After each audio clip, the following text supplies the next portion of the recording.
ठीक है, आज की क्लास में हम कवर करेंगे प्रोडक्ट लाइफ साइकिल में हमारे पास कौन कौन से स्टेप में, कौन कौन से स्टेजेस में हमें डिफरेंट स्ट्रैटेजीज को अडॉप्ट करना है और कौन कौन से स्टेजेस में या फिर हमें अलग अलग स्ट्रैटेजीज या स्टेप्स में हमें कौन कौन से स्टेप्स और आगे प्रोसीड करना है कि जिससे एक कंपनी की जो ग्रोथ है, कंपनी की ग्रोथ हो, यानी कि जो उसके प्रोडक्ट की ग्रोथ होती है, कंपनी की ग्रोथ हो, उसके प्रोडक्ट की ग्रोथ हो।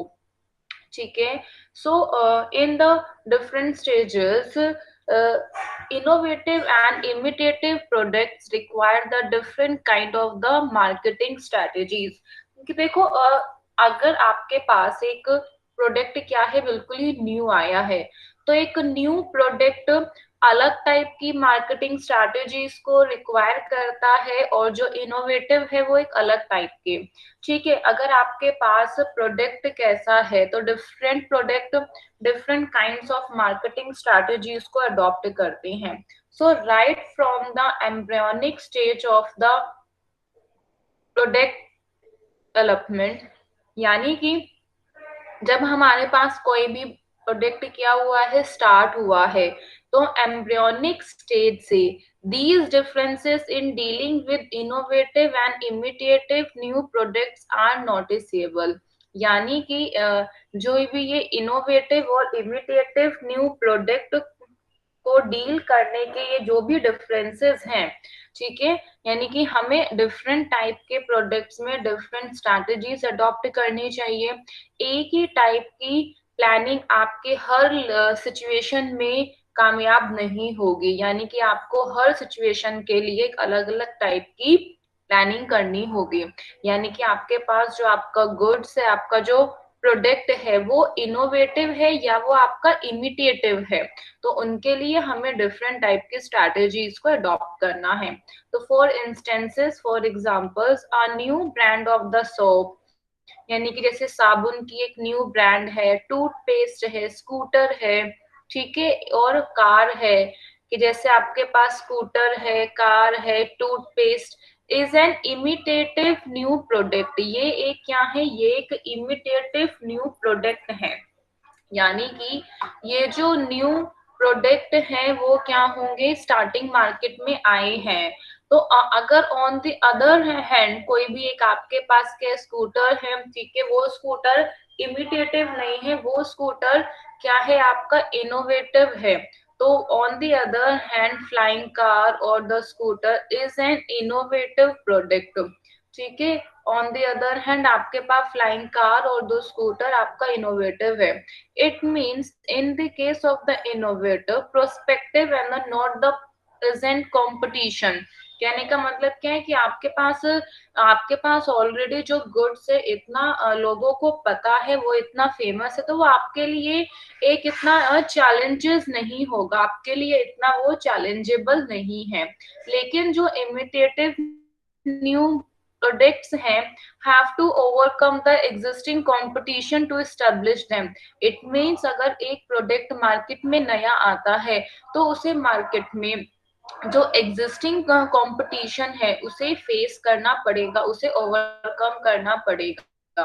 तो जिस तरीके से आपके जो प्रोडक्ट्स हैं उन दोनों में डिफरेंसेस हैं, तो उनके जो स्ट्रैटेजीज हैं वो कैसे सेम हो सकते हैं, उनकी स्ट्रैटेजीज किस तरीके से, ठीक है, अलग होंगी, हमें कौन सा स्टेप्स लेने चाहिए।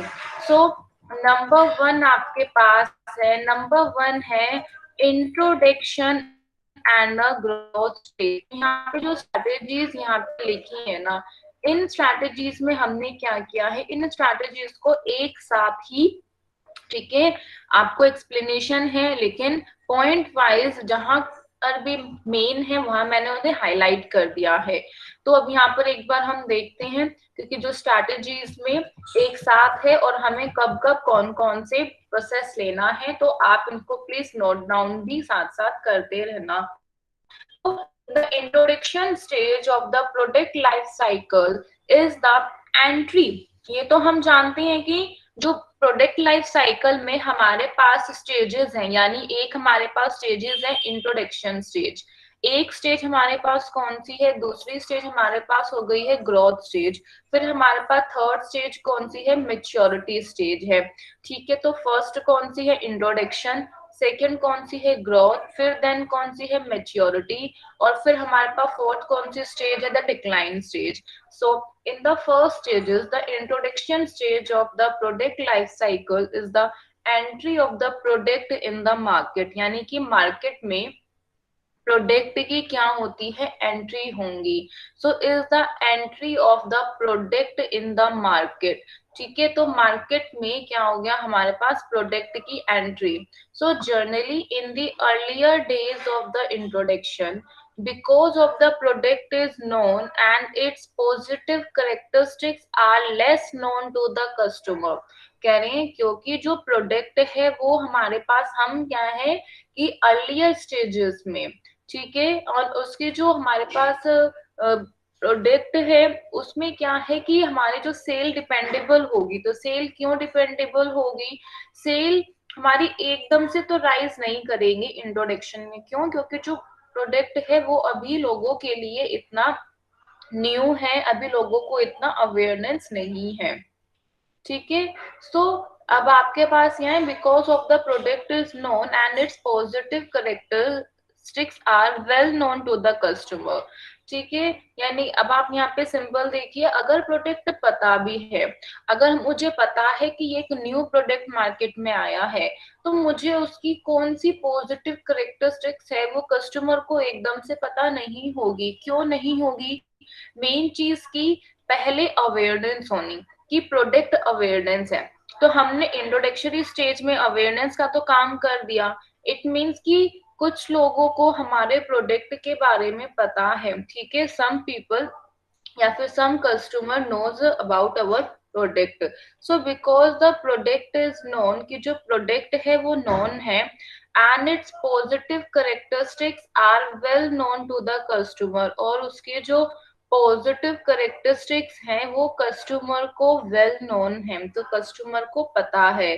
सेल्स और less, even though there is increase in sales, कह रहे इवन दो, यानी कि सेल्स में क्या होगा, इंक्रीज होगा, even though there is increase in sales it is at low place. ठीक है, अगर सेल में भी क्या होगा, इंक्रीमेंट होगी, इंक्रीज होगा, तो ऑब्वियसली अगर सेल आपके पास इंक्रीज करेगा तो क्या है, आपके पास जो है इतनी ज्यादा इंक्रीमेंट नहीं होगी, यानी कि सेल उतना ज्यादा इंक्रीज नहीं करेगा। So generally in the earlier days of the introduction, because of the product is known, अगर प्रोडक्ट पता है हमें, ठीक है, फिर भी कस्टमर को उसके फीचर्स के बारे में इतना मालूम नहीं है, या फिर हम ये कह सकते हैं कि उसके पॉजिटिव करेक्टरिस्टिक्स जो कि मेन है वो कस्टमर को इतनी नहीं पता। ठीक है, the ease of introducing a product depends on the degree of its novelty, improvements over the existing product, यानी कि प्रोडक्ट को इंट्रोड्यूस करने का जो ईज है, ठीक है, वो डिपेंड करता है, यानी कि उसकी नोवेल्टी, यानी कि हमें उसके ऊपर कि हमने जिस तरीके से अपने गुड्स को मार्केट में लेके आएंगे।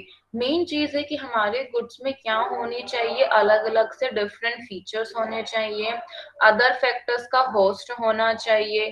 ठीक है, एग्जिस्टिंग प्रोडक्ट को हमें क्या करना है, एग्जिस्टिंग जो हमारा पुराना प्रोडक्ट है उसके ओवर इम्प्रूवमेंट होनी चाहिए। तो वही सब लिखा है, the ease of introducing a product depends करता है कि इसके ऊपर डिस्टिंक्शन के ऊपर, improvement over the existing products की इम्प्रूवमेंट के ऊपर, ठीक है, और अदर फैक्टर्स के होस्ट के ऊपर भी, ऑब्वियसली उसको वो किस तरीके से अपने सेल्स प्रमोशन को यूज कर रहा है। फिर है innovative products can be introduced in the market with relative competitive ease because there is no competition to be broken।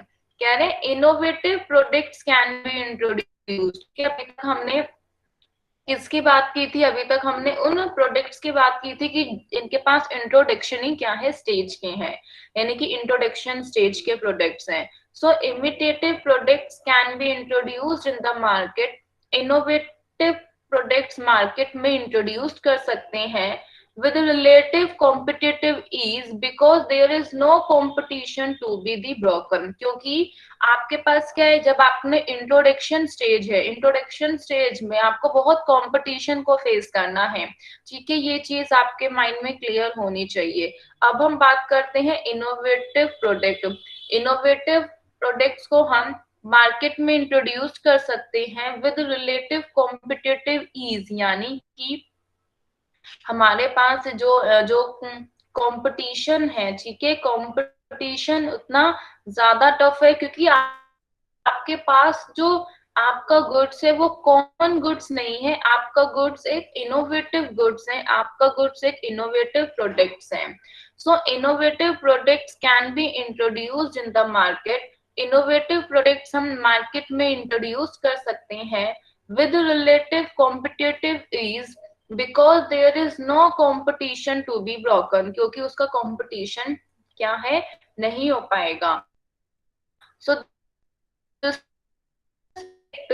was with the high technical and utilitarian aspect। कहने का मतलब क्या है, ठीक है, अगर आपको पता है कि आपका जो प्रोडक्ट है वो एक टेक्निकल और उसकी जो यूटिलिटी है, यानी कि उसके जो यूजेस हैं, उसके जो बेनिफिट्स हैं वो क्या है, बहुत ज्यादा हैं, सो उसके हाईली टेक्निकल और यूटिलिटेरियन एक्सपेक्ट्स के हैं, तो यानी कि दिस इज मच इजियर, तो वो काफी इजियर होगा। But for imitative products, it is difficult even to enter the market under competitive conditions। कह रहे हैं लेकिन imitative products के लिए, ठीक है, imitative क्योंकि आपको पता है कि यानी कि हमें इनसे एक स्टेप से, क्योंकि देखो इसको समझना डीपली, इसलिए एक एक चीज बता रही हूँ मैं, मुंह से आपको काफी बार मैंने बोला भी है, लेकिन हमें स्टेप समझ के समझ में आता है कि अगर कंपटीशन है, यानी कि तो आपके पास क्वालिटी होनी चाहिए, ये तो हम भी जानते हैं, ये तो तो इसमें तो कोई इतना न्यू नहीं है। क्योंकि अगर आप मान लीजिए आप एक एग्जाम देने जाते हो गवर्नमेंट की, तो या फिर अब आपने क्या पता दोगे आगे चल के, तो फिर आप खुद फेस करोगे कि एक एक सीट्स के लिए लाखों बच्ची हैं, तो कंपटीशन ज्यादा, तो आपको ज्यादा मेहनत करनी है, आपको ज्यादा एफर्ट्स लगाने हैं। तो वही चीज हमारे प्रोडक्ट्स में है कि जब हमारे पास क्या है, कंपटीशन है, तो हमें ज्यादा एफर्ट्स लगाने हैं। So this is much easier if the product has with a highly technical और यूटिलिटेरियन एक्सपेक्ट्स, की यानी कि उनके पास हाईली टेक्निकल एक्सपेक्ट्स होता है, ठीक है। So it is the market under competitive condition. लेकिन इमिटेड प्रोडक्ट्स के लिए ये कॉम्पिटिटिव कंडीशंस के अंडर, ठीक है, मार्केट में एंटर करना डिफिकल्ट हो जाता है। No doubt the degree of this difficulty is much influenced by the extent of market satisfaction. कह रहे हैं कि नो डाउट कि जो इस डिफिकल्टी की जो डिग्री है वो इन्फ्लुएंस की जाती है मार्केट सेटिस्फेक्शन के एक्सटेंड के द्वारा, number of existing rival products, ठीक है, and the marketing and product advantages they offer to the customer.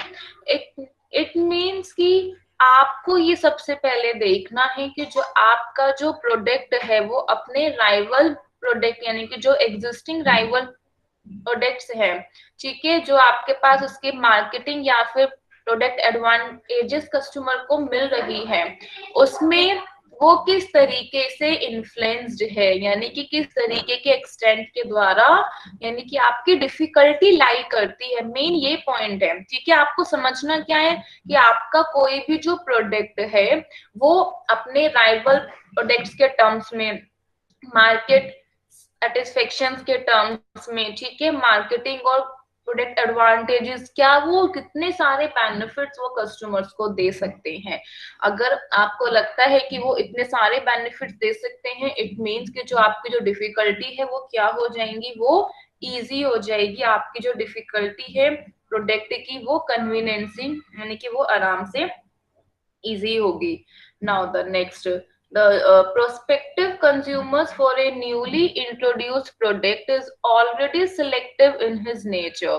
यानी कि कहने का मतलब है एक न्यूली इंट्रोड्यूस्ड प्रोडक्ट के लिए जो प्रोस्पेक्टिव कंज्यूमर्स हैं, ठीक है, वो ऑलरेडी सेलेक्टिव अपने नेचर में। कहने का मतलब क्या है कि आपको पता है कि मुझे हमें क्या करना है कि जो कोई भी कंज्यूमर्स हैं उनको ये नेचर, क्योंकि उनको ये पता नहीं है कि अभी हमें इस प्रोडक्ट को यूज करके क्या होगा।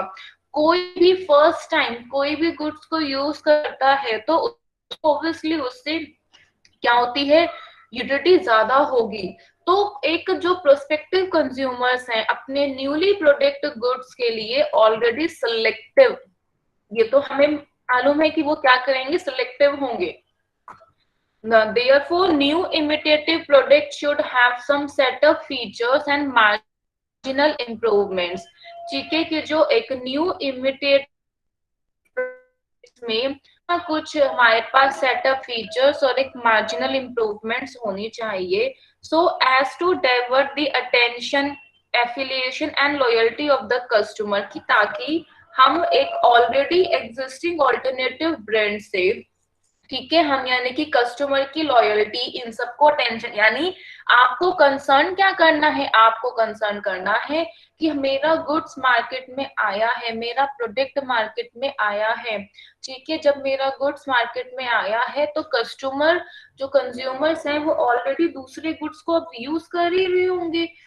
अब तो यानी कि मैं उनकी अटेंशन को किस तरीके से अपने ही गुड्स में रखूं, ठीक है, कि ताकि उनकी अटेंशन डाइवर्ट होके मेरे गुड्स के लिए आए और वो मेरे गुड्स के लिए ही उसको टेस्ट करे।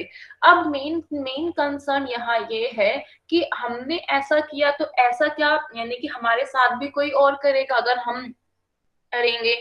फिर हमें क्या इसमें रखना है कि जो कंज्यूमर की जो लॉयल्टी है कि हम अपने गुड्स में, अपने प्रोडक्ट में ऐसा कौन सी क्वालिटी को जनरेट करें, ठीक है, फिर हमें अपने यानी कि एक प्रोड्यूसर को हर लेवल पे अपने गुड्स में, आपने देखा है ना कि कोई भी गुड्स एक न्यू टाइप का कुछ चेंज करके आ जाता है या उस पे उसकी पैकेजिंग को चेंज कर देती हैं, ठीक है, उसके प्रोडक्ट के जो नाम है उसे चेंज कर दे। ये सब क्यों किए जाते हैं टेक्निक्स, ये सारी टेक्निक्स हैं कि अपने कस्टमर की लॉयल्टी को यानी कि रिटेन करने के लिए और न्यू कस्टमर्स को अट्रैक्ट करने के लिए। But in the case of the innovative and really new products के केस में कन्विंसिंग द कंज्यूमर, ये देखो अब आपके पास क्या है, क्योंकि अपने आपने अपने प्रोडक्ट्स की मार्केटिंग एडवांटेज या फिर अपने उस प्रोडक्ट की यूटिलिटी के बारे में convincing the consumer about the products marketing advantage और utility is enough to find a place in the market. However, initial positioning of the product should be on sound lines, ठीक है। however, यानी कि जो products की जो initial positioning है वो एक साउंड लाइंस पे होनी चाहिए with a long competitive perspective so as to less vulnerable to the competitors advantages। यानी अगर आपका खुद की जो यानी कि स्टार्टिंग की इनिशियल की जो क्या है स्ट्रैटेजी है, खुद की स्टार्टिंग की जो इनिशियल की पोजिशनिंग है वो एक साउंड लाइन पे होनी चाहिए, एक यानी कि लॉन्ग रन कॉम्पिटिटिव पर्सपेक्टिव के according, so as to be the less vulnerable to the competitor strategy।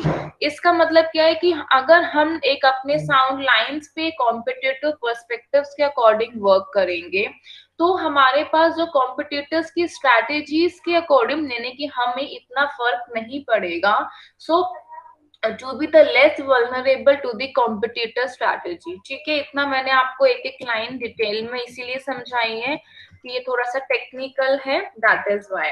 Now the next one, the introduction stage of any product is generally characterised by the low sales volume. ये जो product की जो starting की जो introduction की जो stage है वो generally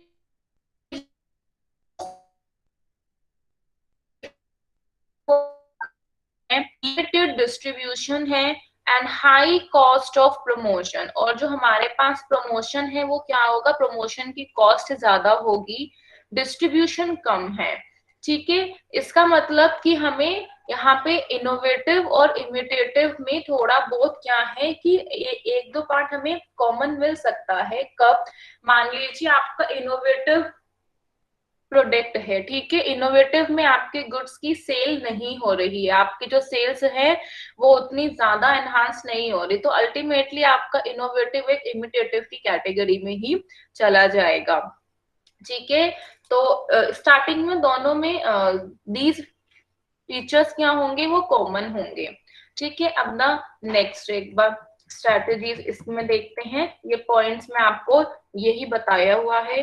the next is the success of innovative products in the introducing phase depends largely on the promotional efforts and their positioning। यानी कि इनोवेटिव प्रोडक्ट्स की जो इनोवेटिव का जो क्या है सक्सेस है, वो एक स्टार्टिंग के फेज में, इंट्रोड्यूसिंग फेज में जो इनोवेटिव प्रोडक्ट्स के जो सक्सेस है वो लार्जली डिपेंड करेगा, ये तो सिंपल है, उसके प्रमोशनल एफर्ट्स पे।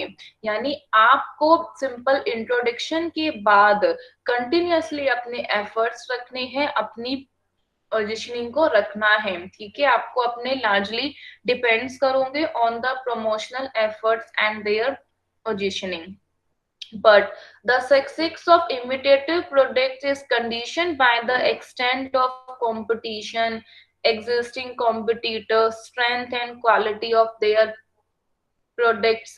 ठीक है, ऑफर टू द कंज्यूमर्स, ठीक है, कंज्यूमर्स को ऑफर किया गया है थ्रू प्रमोशन और life stage of the existing products. ठीक है, यानी कि जो इमिटेटिव प्रोडक्ट्स की जो सक्सेस है वो कंडीशन किया गया है कंपटीशन, उनके एग्जिस्टिंग कॉम्पिटिटर्स के द्वारा, प्रोडक्ट्स की स्ट्रेंथ और क्वालिटी, ठीक है, कंज्यूमर्स को क्या क्या ऑफर्ड है, और एग्जिस्टिंग प्रोडक्ट्स के कौन कौन से लाइफ स्टेजेस हैं, इन सब के द्वारा।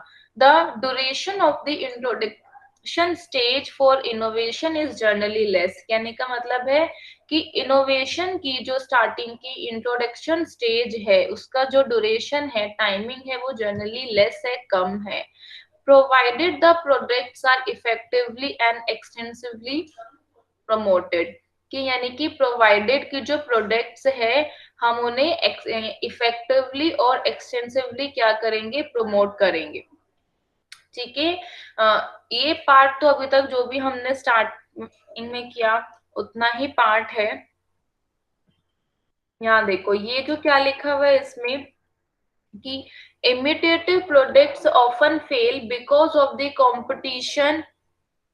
ठीक है, कभी कभी क्या होता है कि हम कुछ ज्यादा भी एग्रेसिव स्ट्रैटेजीज को यूज कर देते हैं, तो एग्रेसिव स्ट्रैटेजीज या फिर आपने एग्रेसिव कॉम्पिटिशन्स को यूज किया है वो भी इतना इफेक्टिव नहीं होता। ठीक है, ध्यान देना। या फिर आपके पास क्या है, आपने देखा कि आपके एग्जिस्टिंग कॉम्पिटिटर्स ने भी यही मार्केटिंग स्ट्रैटेजीज को अडॉप्ट किया था, तो आपने भी उसी मार्केटिंग स्ट्रैटेजीज को अडॉप्ट किया। तो ये जो कंज्यूमर्स होते हैं, जो पब्लिक है, वो क्या है, यानी कि वो सब चीजों को नोटिस करती है। देखो हमने लगा कि अच्छा ठीक है, स्टार्टिंग में हुआ था ना कि पेप्सी ने अपने मतलब काफी टाइम पहले कि जब पेप्सी का वो 6 या 7 रुपीज का था, उसने 1 रुपी को एनहांस किया, तो दूसरे ने भी क्या किया था, यानी कि उसको यानी कि अपने प्राइस को सेम रखा। फिर उसके बाद क्या किया, फर्स्ट वाले ने, उसने जब ना एक दो बार एनहांस किया तो उसने फिर क्या किया, 2-3 बार उसको और कम कर दिया। उसने देखा ना कि फिर उसके बाद क्या किया, दूसरे वाले ने फर्स्ट टाइम में तो कोई रिएक्शन नहीं दिया, सेकंड टाइम का उसका रिएक्शन था कि उसने भी अपने गुड्स को क्या कर दिया, कम कर दिया, यानी कि पेप्सी और कोका कोला के बीच में था। तो ये सब एग्जिस्टिंग स्ट्रैटेजीज, इससे क्या होता है, इन सब से, ऐसी स्ट्रैटेजी से ना तो आपका कोई बेनिफिट है ना मेरा कोई बेनिफिट है। इससे किसका बेनिफिट होगा, यानी कि दो प्रोड्यूसर्स के बीच का, यानी कि एक मैं थी प्रोड्यूसर और एक आपने, यानी कि दो प्रोड्यूसर्स के बीच का कोई बेनिफिट नहीं होता। वो किसके बीच का बेनिफिट होता है कि वो जो थर्ड पर्सन है, यानी कि थर्ड पर्सन कौन, द कंज्यूमर, उन्हें बेनिफिट होगा। तो अल्टीमेटली अगर आप ये स्ट्रैटेजीज को अडॉप्ट करते हो, जब आपके पास क्या है, इनोवेटिव गुड्स हैं, तब इनोवेटिव गुड्स में ये स्ट्रैटेजीज फिर भी आपकी वर्क करेंगी, लेकिन इमिटेटिव प्रोडक्ट में बिल्कुल वर्क नहीं करेंगी। उससे क्या होगा, उससे होगा कि यानी कि हो सकता है कि इसके जो गुड्स की क्वालिटी है, क्वालिटी कम है स्टार्टिंग में ही, यानी कि हमारे पास गुड्स आया है और उससे क्या हो गया, उसका प्राइस कम हो गया। So on the other hand, imitative products often fail because of the competition and counter market strategies by the existing competitors। Existing competitors के द्वारा काउंटर मार्केट स्ट्रैटेजीज और कंपटीशन के कारण, ठीक है। अब है imitative products which enter the growth stage, ठीक है, should try to counter the marketing efforts of the marketers and at the same time develop a good image।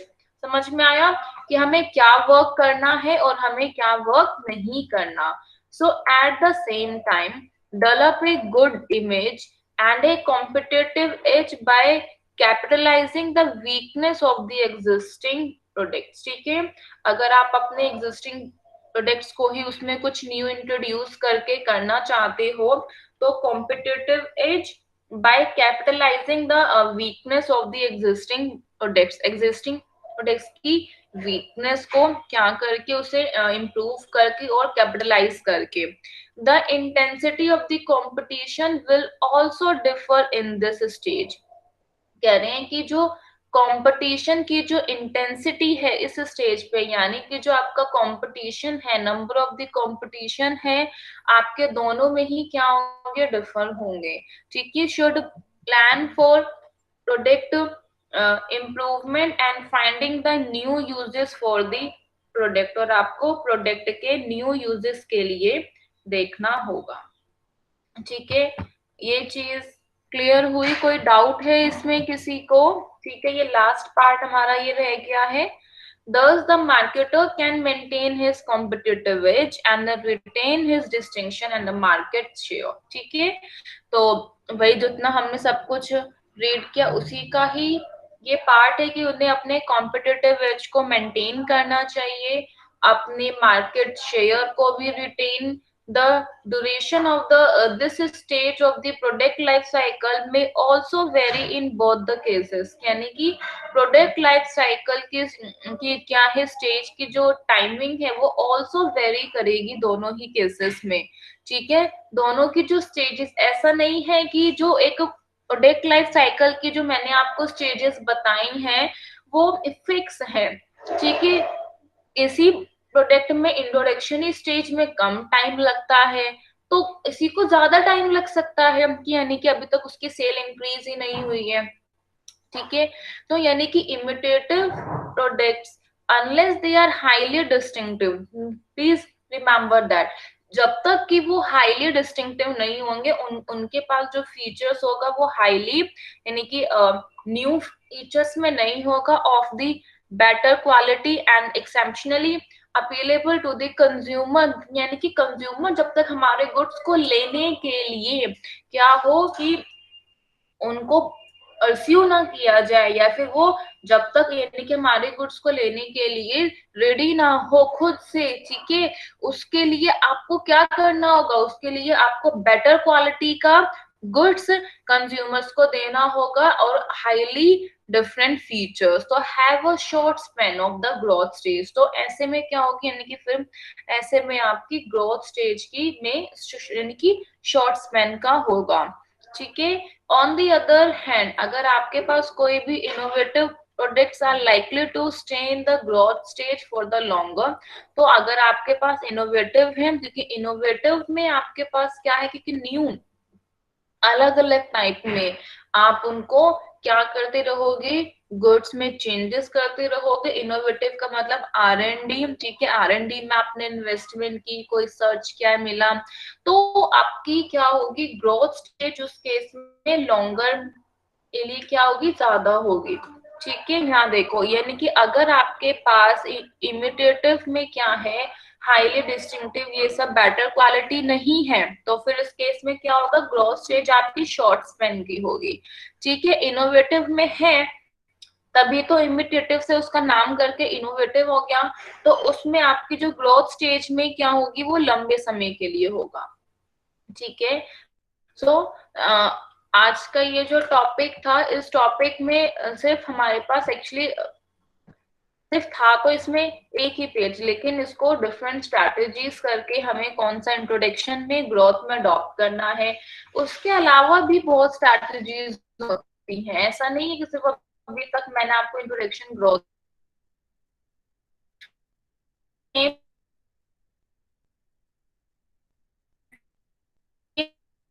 कभी भी हमें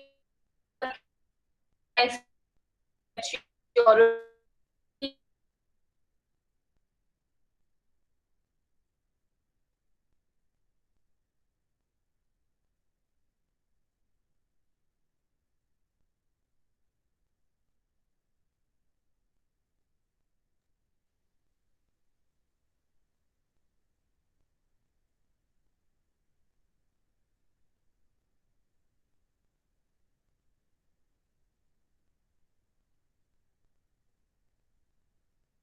उनके बिहाफ हम कौन से या फिर हम कैसा वर्क कर रहे हैं।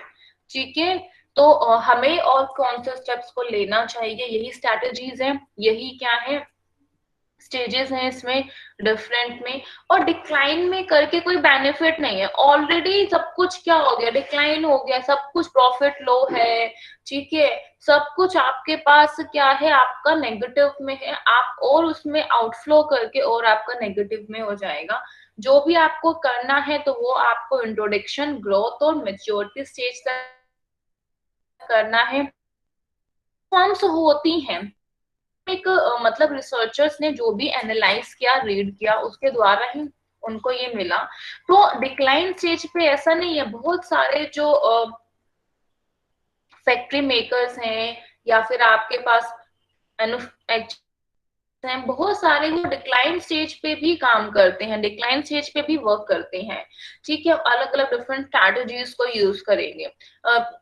तो वो लोग वेट कर रहे हैं, उन्होंने ऑलरेडी सब कुछ स्ट्रैटेजीज अगर आपने पहले से प्रिपेयर की हुई है, आपके पास एक डिफरेंट स्ट्रैटेजी है जिससे कि आपको, आप श्योर हो कि आपका जो गुड्स है वो क्या होंगे, उसके इम्प्रूवमेंट के या फिर सेल्स के इम्प्रूवमेंट के ज्यादा से ज्यादा चांसेस होंगे, तो इसमें कोई बेनिफिट है। ठीक है, अदरवाइज डिक्लाइन स्टेज में इतना बेनिफिट नहीं है। बाकी आपको समझ में आया ये कंसेप्ट? प्रोडक्ट लाइफ साइकिल में से क्वेश्चन आता ही है, ध्यान दीजिएगा, आपका जो प्रोडक्ट लाइफ साइकिल का जो क्वेश्चन है ना, वो आता है।